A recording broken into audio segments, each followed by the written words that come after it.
Salut tout le monde, c'est Itech et aujourd'hui on se retrouve dans une nouvelle vidéo dans laquelle on va parler du OnePlus 7 Pro. Donc ce OnePlus 7 Pro, je vous en avais parlé déjà il y a un petit moment de cela, je vous avais fait un petit déballage voilà, tranquille, histoire de vous montrer ce qu'on avait dans la boîte, à quoi ressemblait le smartphone, etc. Et du coup aujourd'hui c'est l'heure du test, je vais vous livrer mes impressions et surtout mon retour d'expérience avec ce smartphone après plusieurs petites semaines d'utilisation. Bon déjà on va commencer par le design. Alors il a une magnifique couleur qui est la couleur bleue, malheureusement je n'ai pas pu l'avoir dans la couleur bleue, je l'ai eu dans la couleur noire et dans la couleur noire il est tout de même très très joli, il a des reflets gris qui sont vraiment très très sympathiques, franchement il est très très sympa comme smartphone. Cependant, il est en verre et donc du coup, il va prendre vachement les traces de doigts. Et ce que je trouve un petit peu dommage, c'est qu'il est en verre mais on n'a pas la recharge sans fil car OnePlus dit préférer garder la recharge très rapide au lieu de mettre une recharge rapide classique et mettre de la recharge sans fil. Donc du coup, je trouve ça un petit peu dommage parce que quand on est habitué au sans fil, c'est difficile de retourner en arrière. En revanche, à l'arrière, on va retrouver des bords incurvés, donc ça c'est plutôt pas mal parce que du coup, pour ce qui est de la prise en main, ça va être bien plus pratique. Le smartphone aura tendance à moins glisser des mains et dans le confort général sera juste amélioré par rapport à si le smartphone avait été plat notamment. Alors par contre ce smartphone a un gros défaut, pour moi le plus gros défaut de ce smartphone c'est sa taille. Donc il a un écran de 6,67 pouces, donc bon c'est un écran qui reste par exemple plus petit que le Galaxy Note 10 Plus, mais qui est un peu plus grand que l'iPhone 10s Max, donc on pourrait se dire que ça va, puisque là pour l'instant je me suis vachement habitué à la prise en main du Galaxy Note 10 Plus, je le trouve confortable etc. Et ben en fait pas du tout, le OnePlus 7 Pro je le trouve il est beaucoup plus épais, beaucoup plus imposant à prendre en main, et franchement pourtant encore une fois j'ai des grandes mains, hein. Je n'ai aucun problème avec le Galaxy Note 10 Plus, j'ai aucun problème avec l'iPhone 10s Max.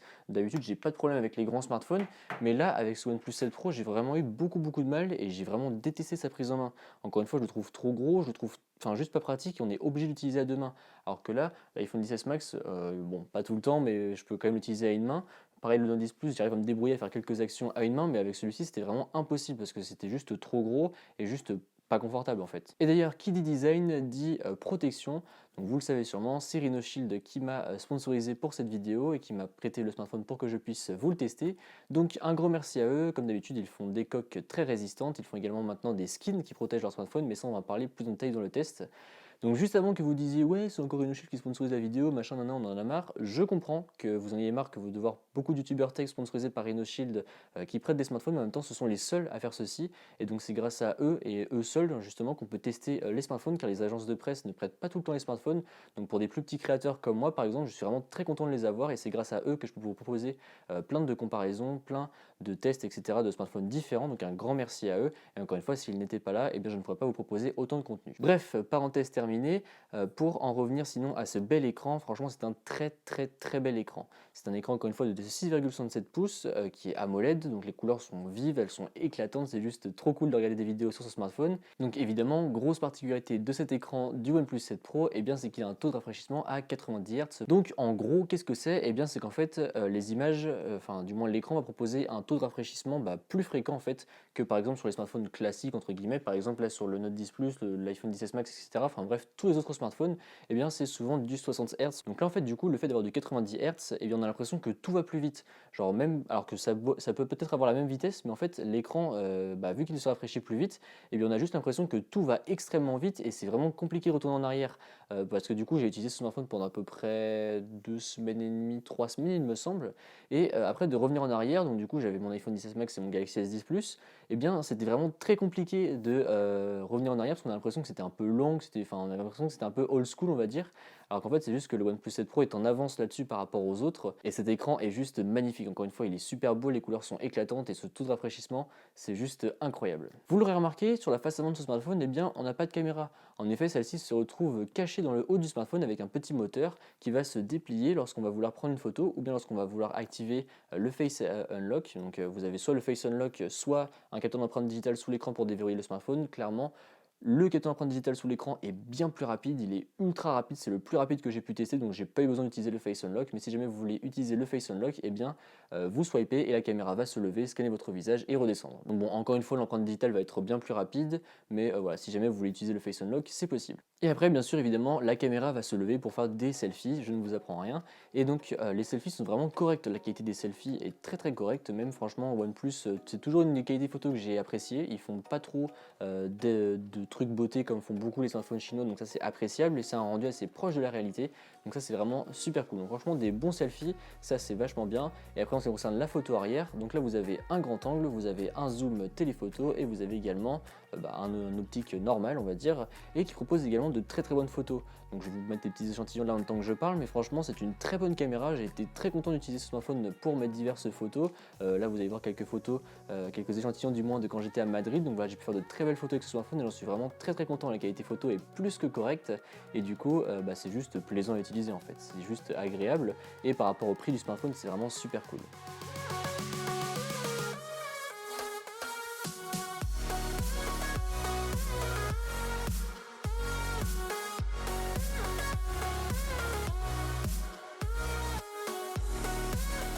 Pareil côté vidéo, je vais vous passer un petit échantillon juste après, mais franchement la qualité vidéo est top. Donc je vais vous mettre un petit échantillon de ce que j'ai filmé pendant le match Espagne-Suède lorsque j'étais à Madrid et vous allez voir que la qualité est pas mal du tout.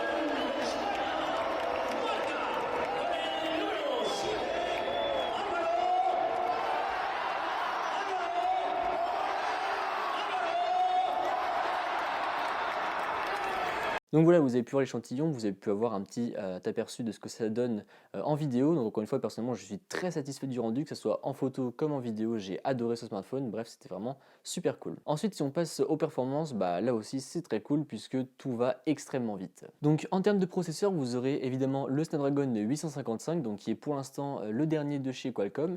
Et alors après, en termes de RAM, vous allez avoir 6, 8 ou 12 Go de RAM. Donc bon, c'est du très très rapide si jamais vous ne savez pas trop ce que ça veut dire.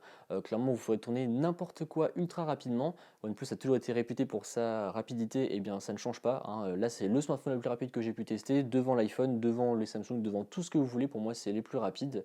Voilà, franchement, c'est à chaque fois, j'ai l'impression que chaque année on franchit un cap, donc c'est vraiment super cool. Voilà, tout va très vite et en plus avec le taux de rafraîchissement de l'écran, bon, on a l'impression que ça va encore plus vite, mais vous pourrez vraiment faire tourner n'importe quoi, vous n'aurez aucun souci. En plus, ce smartphone tourne sous Android 9, mais en fait, la surcouche OnePlus est très légère, ce qui fait que du coup, vous aurez les mises à jour très rapidement, vous aurez des mises à jour fréquentes, chose qui n'est pas le cas par exemple chez Samsung qui met très longtemps à proposer ses mises à jour et ça c'est très chiant personnellement, c'est quelque chose qui m'énerve un petit peu d'ailleurs. Mais voilà, vous aurez des mises à jour très rapides et la surcouche de chez OnePlus est très proche de l'Android pur, donc ça c'est vraiment cool. Ensuite, en ce qui concerne la batterie, vous aurez une grosse batterie de 4000 mAh, vous tiendrez la journée sans plus, vous pourrez peut-être arriver à un jour et demi, c'est à voir en fonction de vos utilisations, mais du coup vu qu'on a un écran qui va se rafraîchir un petit peu plus vite, bah, il sera un peu moins endurant que les versions antérieures, mais franchement ça va, voilà, ça reste quand même très correct, vous tiendrez la journée sans souci, peut-être une journée et demie si jamais vous arrivez à vous, si jamais, enfin ça dépend de vos utilisations, hein. Moi personnellement beaucoup de réseaux sociaux, YouTube, les mails, les appels, les SMS, l'actualité, voilà, je fais tout ça sur ma journée sur le smartphone. Avec le OnePlus 7 Pro je tenais sans souci, donc voilà, je pense que la majorité des gens tiendront sans souci également puisque je suis quand même quelqu'un qui utilise très fréquemment son smartphone, donc voilà, bonne grosse batterie qui vous tiendra la journée, après sans plus encore une fois, mais si jamais vous tombez en rade, vous avez la recharge ultra rapide qui vous donne, il me semble, à peu près 50%, 60% de la batterie en l'espace d'une demi-heure, donc ça c'est vraiment très cool et c'est pareil, c'est nickel parce que imaginons, on vous dise à 23h, bah viens, il y a une soirée et tout machin, hop, on branche le smartphone, on attend 30 minutes, on a récupéré 50% et on peut retenir toute la nuit et faire la bringue toute la nuit, il n'y aura aucun souci. Donc du coup voilà, je vous ai fait un test un petit peu rapide de ce smartphone, mais ce qui est le plus intéressant, eh bien ça va être le retour d'expérience que j'ai avec ce smartphone, parce qu'au début je l'ai eu, donc j'étais vraiment très très hypé, je me suis dit voilà, il va changer, enfin il va changer mes habitudes avec mon smartphone, je vais virer mon iPhone, il va être génial, etc. Et en fait, j'ai fait la vidéo de déballage, je me suis amusé un peu avec 2-3 minutes, et puis après j'ai fait bon, bah en fait j'ai la flemme de le tester, donc du coup je l'ai posé sur mon bureau, il a pris la poussière pendant 2-3 jours, et après je me suis dit, faut quand même pas déconner, on va mettre la carte SIM dedans, parce que moi c'est comme ça que je teste mes smartphones, je mets ma carte SIM personnelle dedans, et voilà, comme ça je peux vraiment tester en profondeur. Donc je me suis dit, allez, on met la carte SIM dedans, et en fait c'est là que je me suis rendu compte que ce smartphone était vraiment très très bien, surtout quand on prend conscience du prix. Vous avez un écran avec 90 Hz seconde, définition AMOLED qui est très bien. Vous avez des haut-parleurs stéréo qui marchent super bien, franchement ça c'est cool, c'est quelque chose que je reprochais aux versions précédentes de chez OnePlus, et bah là il y en a donc c'est super cool. Vous avez une bonne caméra que ce soit à l'avant comme à l'arrière, il fait de bonnes photos, de bonnes vidéos. Bon, la seule chose qui m'a un peu chiffonné c'est la prise en main qui était vraiment pas pratique, mais si vous enlevez ça, que vous ajoutez en plus les specs super bonnes, la batterie qui tient bien, peut-être que j'ai déjà dit la batterie, je sais plus, bon bref, la batterie qui tient super bien et des perfs incroyables, et ben vous vous dites waouh, genre comment c'est possible alors que le smartphone vaut aux alentours de 800 euros. Enfin, je veux dire, 800 euros aujourd'hui, on a un S10. Enfin, par exemple, quand ils étaient sortis, on avait un S10e quoi. Alors qu'à côté, on a un OnePlus 7 Pro qui est juste incroyable avec un taux de rafraîchissement super rapide, des photos, des vidéos, etc. Alors là, vous allez peut-être vous dire, ouais, le mec il est acheté par OnePlus. Et ben non, toujours pas, hein. C'est Rhinoshell qui m'a fourni le smartphone, donc je ne peux pas être acheté par OnePlus. Mais c'est juste que, ouais, franchement, j'ai vraiment adoré ce smartphone. Il était vraiment super cool. Et là, en fait, en faisant la vidéo, je me dis, bah merde, en fait, il me manque un peu ce smartphone parce que au final, donc là, j'ai un Galaxy S10, un Galaxy Note 10 Plus, donc qui est vraiment super cool. Mais bon, à côté, j'ai un écran qui est du coup un peu old school, même s'il est très bien calibré, que les couleurs sont magnifiques. Bah, j'ai pas ce taux de rafraîchissement super vite. Et puis je me dis, bah, ce smartphone, il vaut quand même, je crois que c'est 1100, 1200 euros, alors que vous avez 400, pour 400 euros de moins, vous avez un OnePlus 7 Pro. Et le OnePlus 7 Pro, clairement, il n'y a pas photo. Il est ultra performant, la batterie nickel. Enfin, en fait, on prend juste conscience des choses. En fait, quand on se met à l'utiliser, on se dit, bah, il est juste trop bien. Et en fait, il vaut beaucoup moins cher que les autres haut de gamme. Et donc, c'est pour ça que j'ai vraiment apprécié ce smartphone. Et que une fois que j'ai mis ma carte SIM dedans, bah, j'ai vraiment apprécié le tester. Et c'est vraiment un smartphone que j'ai adoré. Donc, j'ai hâte de voir ce que OnePlus va nous proposer pour la version 7T Pro. J'aimerais vraiment beaucoup une amélioration sur le design, par contre, parce que là, je le trouve encore une fois vraiment pas pratique. Et c'est pour moi le gros point noir de ce smartphone.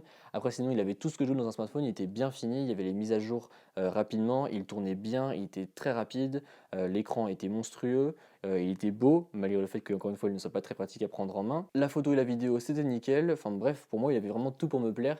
Donc bon, après, voilà, j'ai dû le rendre malheureusement, mais c'était vraiment un très bon smartphone. Donc voilà, en gros, pour conclure cette vidéo, j'ai eu une expérience très bonne avec ce smartphone, si ce n'est encore une fois la prise en main, malheureusement. Sinon, très bon partout, voilà, j'ai pas trop de défauts avec ce smartphone. Peut-être si les photos de nuit qu'on pourra peut-être un petit peu améliorer, mais bon ça c'est des mises à jour logicielles limite, donc bon, c'est pas très grave. Mais voilà, à part ça, vraiment nickel. J'ai vraiment eu aucun souci, je l'ai adoré. Donc franchement, si vous cherchez un nouveau smartphone aux alentours de 800 euros ou même moins, parce que vous pourrez le trouver moins cher sur d'autres sites, et bien franchement foncez sur ce OnePlus 7 Pro, vous ne serez pas déçus. Donc voilà, c'est tout pour cette vidéo, j'espère que ça vous a plu. Si c'est le cas, comme d'habitude, n'hésitez pas à mettre un pouce bleu, à me suivre sur les réseaux sociaux qui se trouveront dans la description et à vous abonner. Allez, salut!